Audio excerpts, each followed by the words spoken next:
Today's Sunday. Today was a day that one man stood up for you.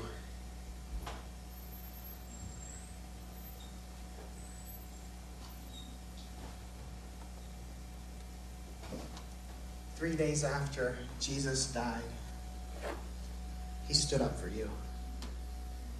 And has he sat down on you yet? No. Will he ever? No. No. Therefore, since we are surrounded with such a great cloud of witnesses, let us throw off everything that hinders and the sin that so easily entangles. And let us run with perseverance the race marked out for us. And let us fix our eyes on Jesus, the author and perfecter of our faith, who with the joy set before him endured the cross, scorning its shame, and sat down at the right hand of the throne of God. The throne of God. He sat down at the right hand of the throne of God. If you were to read the last book of the Bible called Revelation, in Revelation chapter 4, you get to see what the throne of God is like. There at the throne of God, it says there's a host of heaven. Too many to count. These terrifying beings, not humans, but beings. Angels. We don't even know what they are. But it says that there's so many, and we are to be in total dread awe of these beings surrounding the throne. We're to be terrified of these beings. There's the hosts of heaven, and it says there's also 24 elders surrounding the throne. And in the Old Testament, there were 12 tribes. In the New Testament, there were 12 apostles. You put them together, and how many do you get? 24. And so that number represents all God's people of all time are before the throne. You're there. You have a representation of you before the throne right now, along with the scary hosts of heaven. And not only that, but it says that out from the throne, there's lightnings and thunder. I don't know if you've ever been hit by lightning or thunder. I haven't either. But the lightning and thunder represents God's judgment shooting out from his throne upon the whole cosmos. God's judgment. So you have the hosts, you have the elders, you have God's judgment. And it says there's a sea of glass before the throne. A sea of glass. Seas in the Bible. Waters represent evil. And it's as if evil is scared stiff before the throne.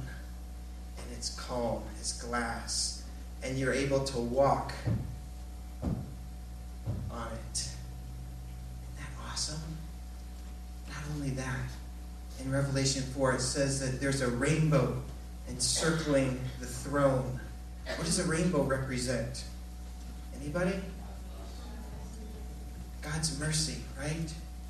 Because he said, I'll never wipe out the earth like I did in the days of Noah, and he sent the rainbow as a sign.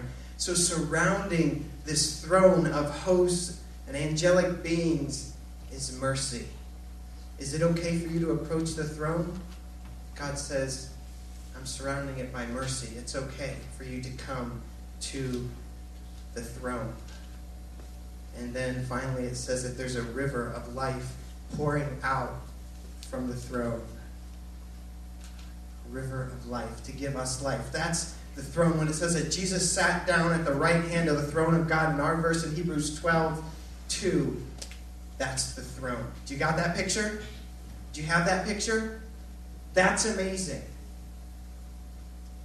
That's amazing.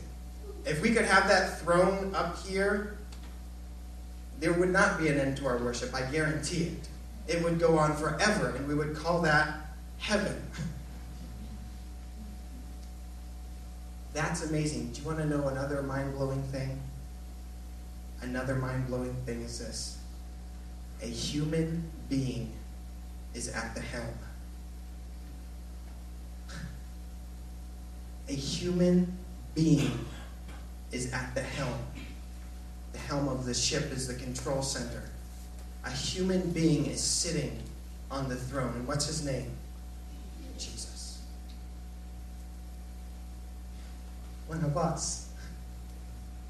Not a pure God being, but a human being. Yes, he's fully God, but he's also fully human. One of us is on that throne. One of us made it through. That's mind-blowing. One of us is in charge.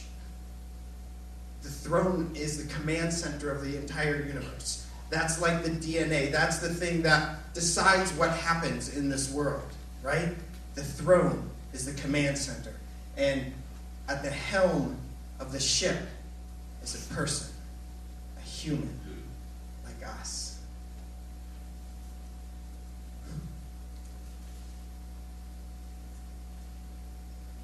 Somebody who went through the temptation that you went through this week. Someone who has suffered exactly like you have suffered in your life is in control. Someone who has been tested in every single way that you have been or ever will be tested is sitting on the throne and is in charge. 100%. Someone who didn't just come and lay a brick on the altar, but someone who gave it all on the altar is in charge. Someone who knows what it's like to sacrifice and to give until it hurts and then to keep giving some more. He's in charge. A human's in charge. A human is reigning. Did you notice the progression from Hebrews 12, verse 1 and verse 2? And then within verse 2, Nathan was up here yesterday talking about the what? The cross, right? And he gave the awesome portrait of having to go through the cross to get to the joy.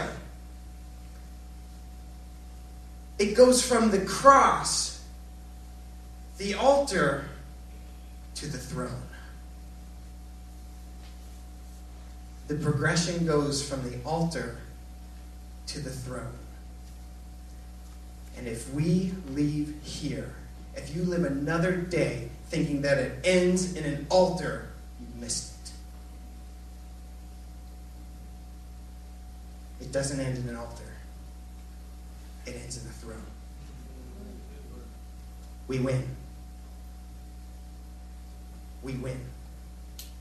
And every single time you choose to take your sin, to take your thing and to lay it on the altar, you are building your throne brick by brick. You're putting it together. Yeah, you're losing your life. It's all falling apart, but it's coming together for you. You're building your throne. We win. A human's at the helm. And you better realize that you're going to be there too. Is this meaningless sacrifice? Oh, woe is me. Gotta go build my throne today so I can rule the universe. Sorry it's so bad for you.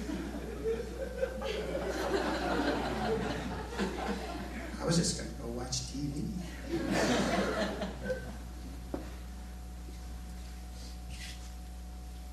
Brick by brick, day by day, you build your throne.